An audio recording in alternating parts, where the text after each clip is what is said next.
After the end of World War II, Germany was left in a state of political and economic devastation. A country that had only a few years earlier been at the center of a global conflict was divided into four occupation zones controlled by the Allies: the United States, Great Britain, France, and the Soviet Union. This division not only altered the geopolitical map of Europe, but also determined the fate of millions of people for decades to come.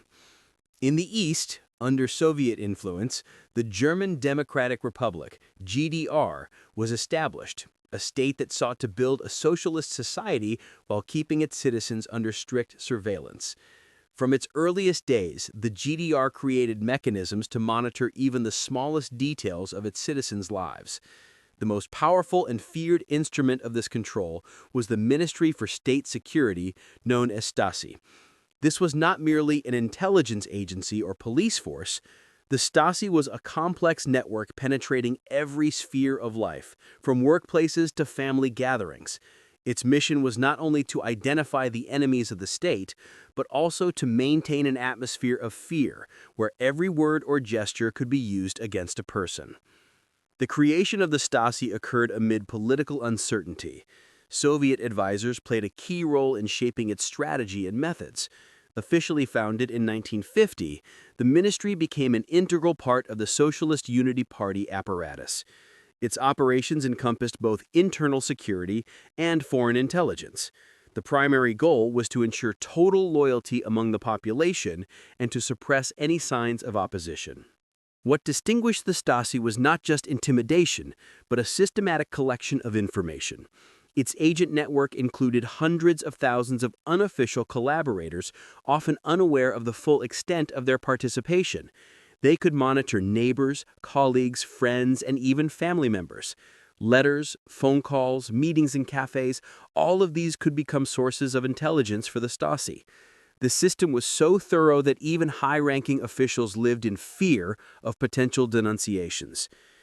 Documentary testimonies from former GDR citizens repeatedly highlight the same themes: mistrust, fear, and a sense of isolation. People feared expressing their true thoughts even in private family circles. Many recalled that the most terrifying aspect was not physical control, but psychological. The feeling of constant surveillance where every step could be analyzed and used against them. The Stasi archives, which were opened after the fall of the Berlin Wall, revealed the staggering scale of surveillance. Millions of documents, hundreds of thousands of agents, thousands of cases of persecution, all of this proved that the GDR authorities viewed society as an object for total monitoring.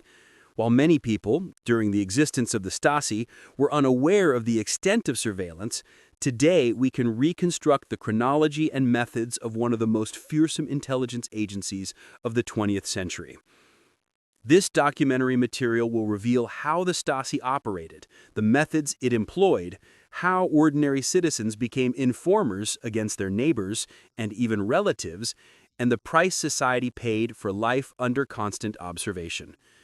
We will delve into archives, real testimonies, and event reconstructions to understand what it meant to live in a state where every action was monitored and every gesture could be evidence of anti-government behavior.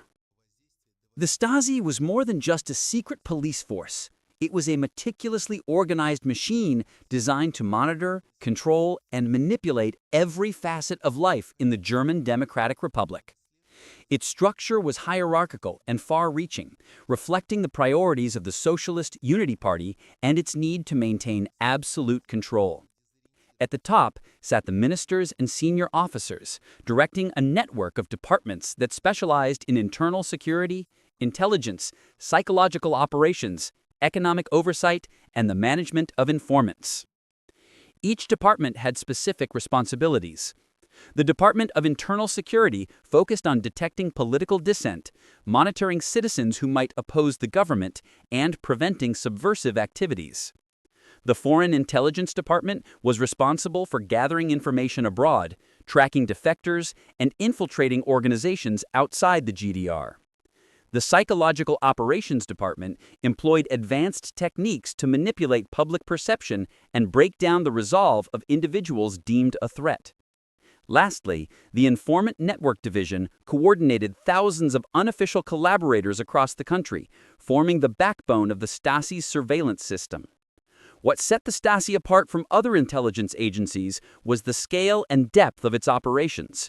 It was estimated that the Stasi maintained a network of hundreds of thousands of unofficial collaborators, individuals who reported on the private lives of their neighbors, colleagues, and even family members. Some were coerced into cooperation through blackmail or threats. Others volunteered, motivated by ideological loyalty, personal gain, or the promise of career advancement. These informants, often referred to as unofficial collaborators, played a crucial role in ensuring that the Stasi could maintain near total awareness of the population. The operational methods of the Stasi were as systematic as they were pervasive. Informants submitted detailed reports about the people around them, documenting conversations, behaviors, and personal opinions. Ordinary citizens might be unaware that someone close to them was secretly recording their activities. A neighbor's casual remark about government inefficiency, a private critique shared among friends, or even a minor complaint at work could all become valuable intelligence. The sheer scale of information collection created a climate in which no one felt truly safe or private. Training for Stasi officers was rigorous and exhaustive. New recruits underwent intensive instruction in surveillance techniques, interrogation methods, and the psychological manipulation of individuals. Officers were taught to anticipate human behavior, detect inconsistencies in statements, and exploit personal vulnerabilities. Their work was not limited to overt operations. Much of it relied on subtle observation, the ability to blend into everyday life, and the careful cultivation of informants. The Stasi's geographic reach extended to every corner of the GDR. Regional offices were established in cities and towns, staffed by officers and informants who could report on local developments in real time. Rural areas were not neglected. Even villages had representatives to ensure the party's control reached the smallest communities. In effect, the Stasi had eyes and ears everywhere, from the bustling streets of East Berlin to the quiet country roads, leaving no space free from scrutiny. Archival documents reveal the level of precision involved in managing such a vast network. Files contained personal information, social connections, employment records, political opinions, and even intimate details of citizens' lives.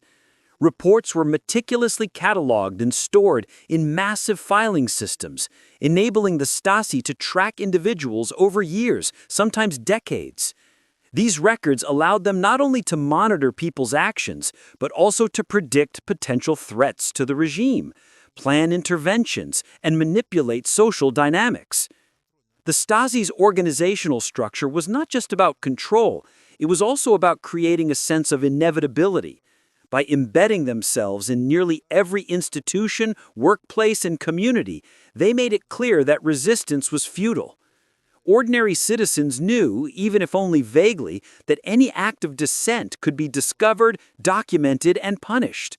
This psychological pressure was a deliberate tool, reinforcing the perception that the state's reach was limitless and that the Stasi's presence was omnipresent. Despite the fear and oppression, the Stasi's operations were not always perfect. Mistakes, misinterpretations, and internal rivalries sometimes led to flawed reports and misguided actions. Yet the overarching system remained terrifyingly effective, instilling obedience and conformity throughout society. Those who lived under its watchful eye learned to adapt, to speak carefully, and to guard their thoughts and words. In essence, the Stasi was more than a secret police force. It was a sophisticated apparatus designed to infiltrate every aspect of life.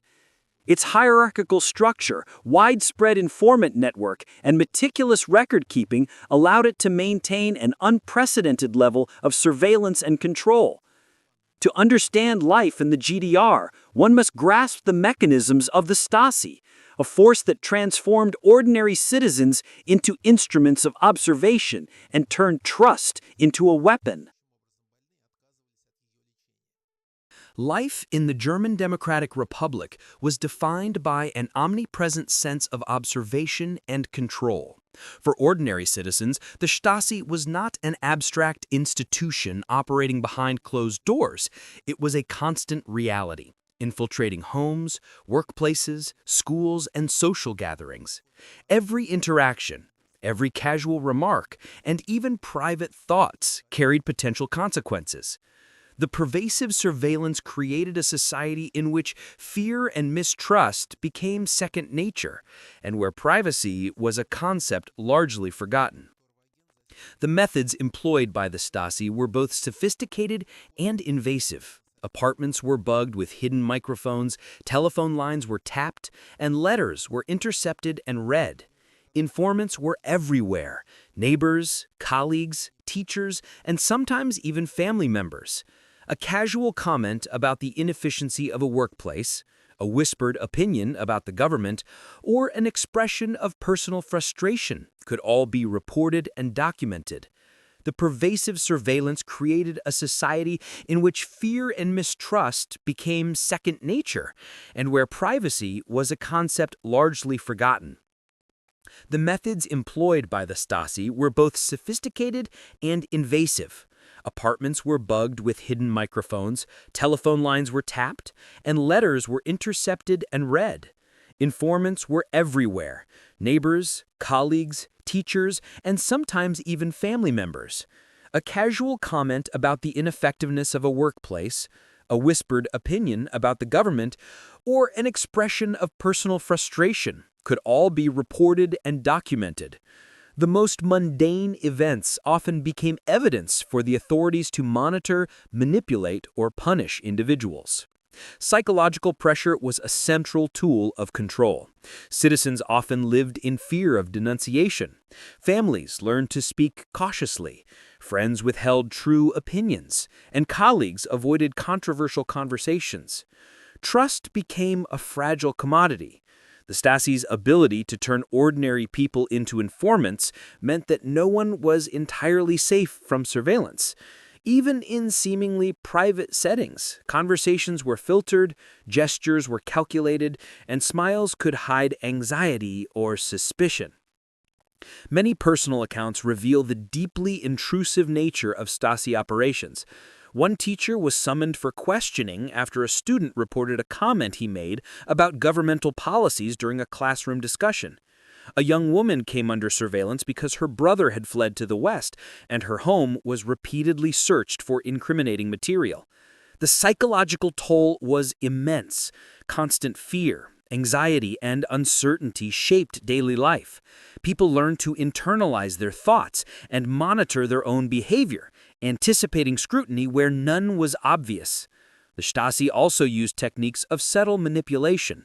Operations often involved provocateurs, individuals embedded in communities to encourage dissenting behavior so that targets could be caught and discredited. These covert tactics created confusion and eroded social cohesion. Friends were unsure of each other's loyalties, and neighbors became cautious, often avoiding interaction entirely. This strategy turned social networks into mechanisms of control, allowing the state to monitor and influence behavior without overt force. Surveillance was not limited to high-profile targets. Ordinary citizens, especially those considered politically unreliable or connected to dissidents, were constantly monitored. Reports included detailed notes on behavior, associations, and even hobbies. The Stasi meticulously recorded these details in their extensive archives. Files documented life events ranging from professional decisions to personal relationships, enabling a comprehensive profile of each individual. This level of documentation ensured that no one could act without the risk of exposure, fostering an environment in which compliance was more a matter of survival than loyalty. Despite the oppressive environment, people adapted. They developed subtle forms of resistance, finding ways to preserve personal integrity and small freedoms. Codes of silence emerged among trusted circles. Clandestine communication methods were devised, and some individuals risked their safety to challenge the regime. These acts, though often small, represented a refusal to be entirely subsumed by the machinery of surveillance. The Stasi's psychological operations extended into every aspect of life. Educational institutions promoted ideological conformity. Workplaces enforced political loyalty, and community events served as opportunities for observation. Even cultural expressions, such as art, theater, or literature, were scrutinized for signs of dissent. The state's reach was comprehensive, ensuring that citizens internalized the principles of control and self-censorship. Archival evidence, including detailed files, personal letters, and testimonies, paints a vivid picture of life under this pervasive surveillance. Citizens were not only monitored, they were conditioned to participate in their own observation. Informants recorded intimate details of neighbors' lives, and families lived under the silent threat that private actions could be weaponized. The cumulative effect of this system was profound. It shaped not only behavior, but thought itself, creating a society in which caution, conformity, and fear were woven into the fabric of daily life. In sum, life under the Stasi was a constant negotiation between survival and authenticity. Citizens were compelled to navigate a landscape where every word and action could have serious consequences. Psychological pressure, the omnipresent threat of denunciation, and the clever use of informants ensured that the machinery of the Stasi expanded far beyond offices and surveillance rooms into the very homes and minds of the population.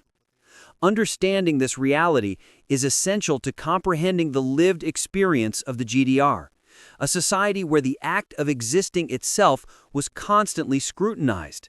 The Stasi's methods were multifaceted, highly organized, and designed to maintain absolute control over the population of the German Democratic Republic. While psychological pressure was a core element, it was paired with a wide array of operational techniques that ranged from sophisticated surveillance to targeted manipulations of individuals and communities.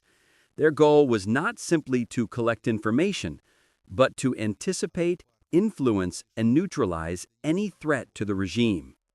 One of the primary tools of the Stasi was telephone interception and mail surveillance. Telephones were tapped extensively, often without the knowledge of the individuals involved. Letters sent through the postal system were opened, read, and sometimes resealed before reaching their intended recipients. These measures ensured that even the most private communications could be monitored, providing officers with insight into political opinions, personal relationships, and potential dissent. Informants, trained in observation, documented everyday conversations and routine behaviors, often producing detailed reports that were stored in extensive archives. In addition to passive surveillance, the Stasi conducted apartment searches and clandestine listening operations. Hidden microphones, cameras, and other recording devices were installed in homes to capture private interactions. The precision of these operations was striking. Officers and informants were instructed to maintain secrecy, avoiding any action that might alert targets to their presence. Over time, these methods created a pervasive sense of vulnerability. Citizens never knew whether their private spaces were truly private, and the line between personal safety and exposure became increasingly blurred. A central tactic employed by the Stasi was the use of provocateurs and agents provocateurs. These individuals were strategically placed within communities, workplaces, and social circles to elicit incriminating behavior from citizens. By encouraging seemingly innocuous acts of dissent, they created situations in which individuals could be legally or socially discredited. These operations were often subtle, leaving victims unaware that their actions had been manipulated for state purposes. The result was a climate of uncertainty and suspicion, further isolating citizens and undermining trust between friends, neighbors, and colleagues. Interrogations and arrests were also crucial components of the Stasi's operational toolkit. While physical intimidation was sometimes used, psychological pressure was more common and often more effective. Officers were trained to exploit personal vulnerabilities, analyzed behavior, and applied techniques designed to break down resistance without leaving overt physical evidence. Many victims described intense stress, anxiety, and fear during these encounters, as the Stasi meticulously documented their responses, using them to reinforce patterns of control or to pressure further compliance. Economic and social manipulation represented another layer of the Stasi strategy. Employment opportunities, educational access, and professional advancement could all be influenced through covert intervention.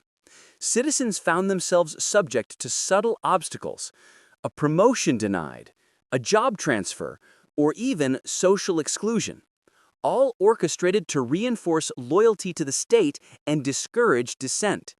In this way, the Stasi extended its influence far beyond immediate surveillance, shaping both personal and professional lives. Archival records reveal the meticulous nature of these operations. Each file often contained hundreds of pages detailing an individual's actions, associations, correspondence, and even personal habits. This allowed the Stasi not only to track behavior, but to predict and preempt potential threats. The organization's ability to combine data from multiple sources, cross-referencing reports from different informants and surveillance operations, created an unparalleled intelligence apparatus, capable of controlling society on an unprecedented scale. Despite the Stasi's fearsome reputation, operations were not infallible. Misinterpretations, false reports, and human error sometimes led to the wrong individuals being targeted. Yet the overwhelming size of the network, the rigor of its documentation, and the omnipresent psychological pressure ensured that mistakes were relatively rare and often quickly corrected.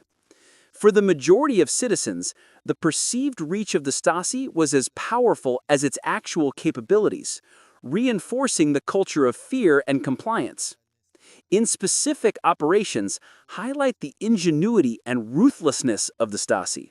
One notable case, known internally as Operation X, involved monitoring dozens of suspected dissidents through a combination of telephone taps, infiltrated social circles, and carefully timed provocations.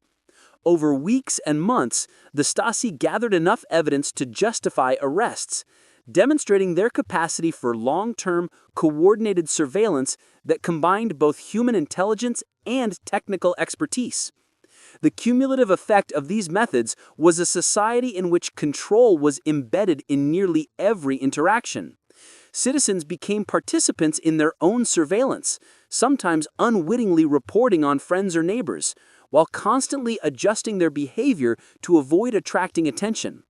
The Stasi's operations blurred the boundaries between voluntary cooperation, coercion, and fear, ensuring that the state maintained an unprecedented level of dominance over both public and private life.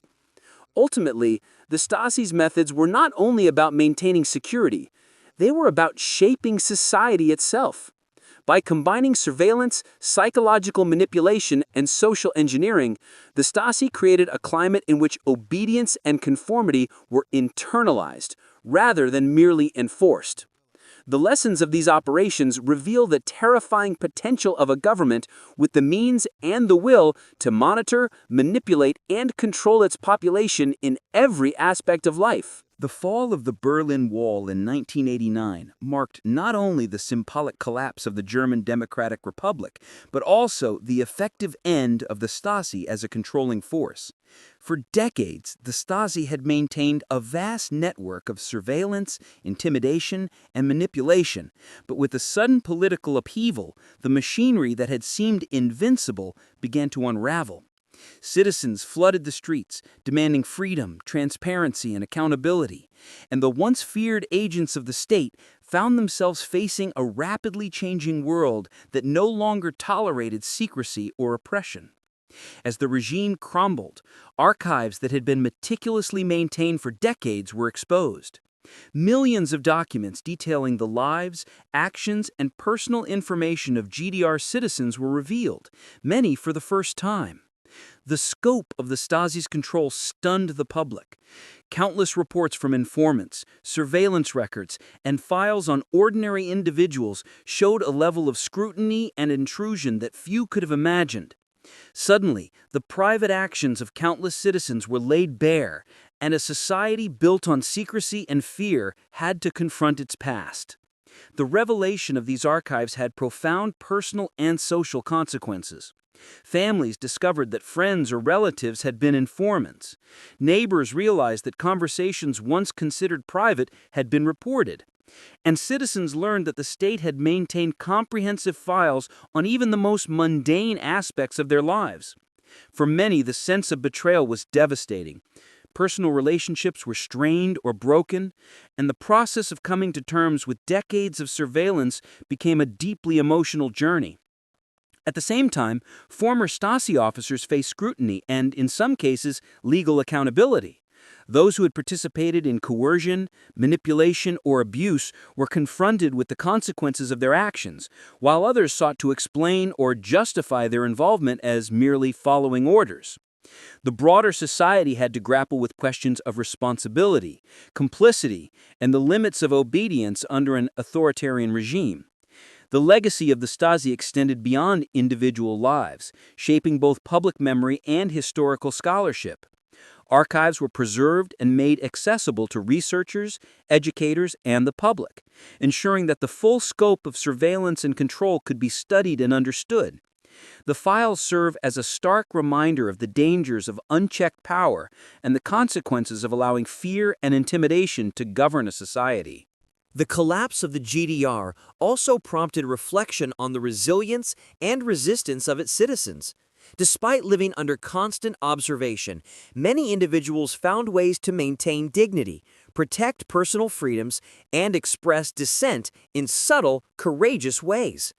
Underground publications, secret meetings, and covert communication demonstrated that even in the most repressive environments, the human spirit seeks freedom. These acts of quiet resistance, though often small in scale, were powerful statements of autonomy and defiance. The psychological impact of decades of surveillance remains significant. Former citizens recount long-term effects on trust, social cohesion, and personal identity. Many families continue to uncover hidden truths about relationships, decisions, and loyalties. Communities that were once tightly knit under the pressures of shared fear had to rebuild trust from scratch, a process that continues to this day. Yet, despite the trauma and disillusionment, the story of the Stasi also serves as an important historical lesson. It reminds the world that even sophisticated bureaucracies and intelligence agencies are not infallible, and that the human cost of surveillance can be profound. The archives and testimonies preserve the memory of those who suffered, the courage of those who resisted, and the warning that liberty requires constant vigilance. In retrospect, the collapse of the Stasi symbolizes both an end and a beginning. It marked the conclusion of decades of oppression and surveillance, but it also opened the door to historical reckoning, transparency, and the reassertion of civil liberties.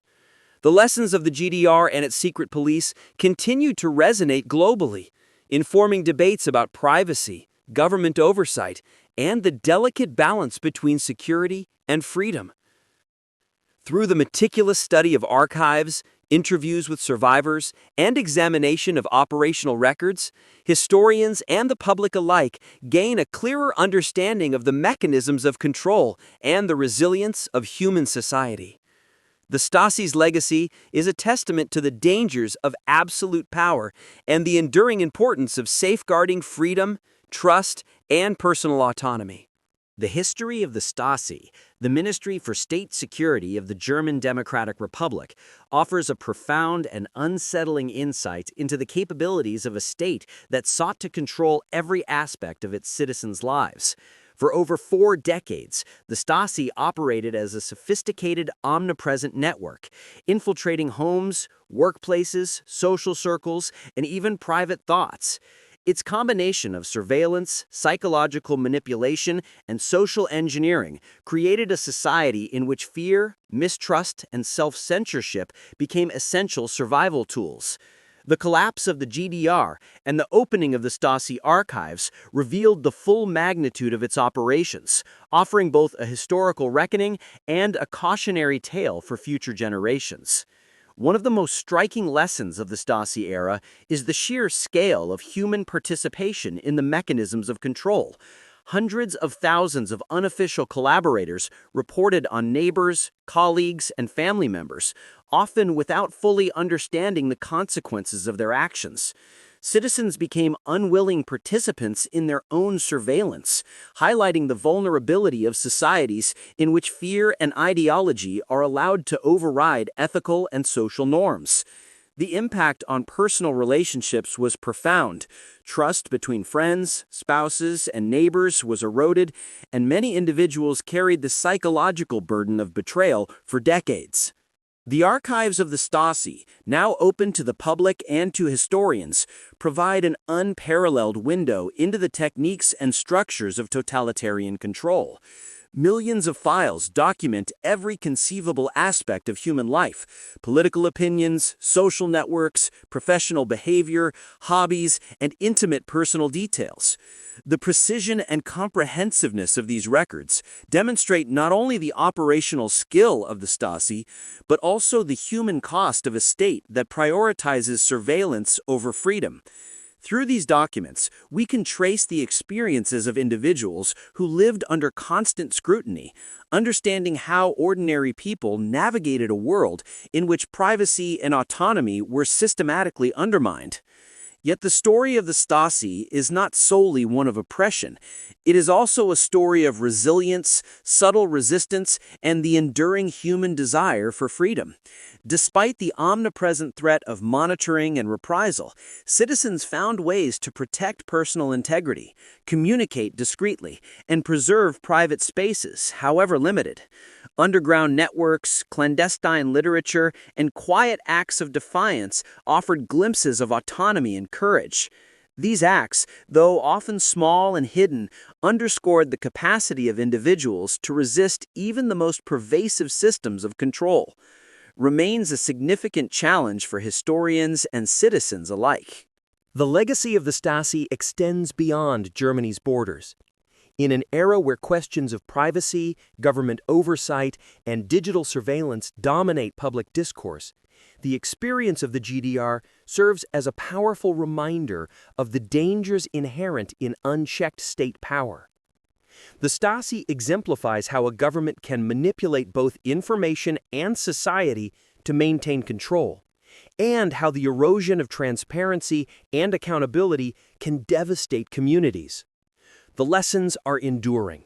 Vigilance, historical awareness, and the protection of civil liberties are essential to prevent similar abuses in any society. For those who lived under the Stasi, confronting the past has been both painful and necessary. Families and communities continue to grapple with revelations from the archives, and former collaborators, officers, and victims face ongoing processes of reckoning.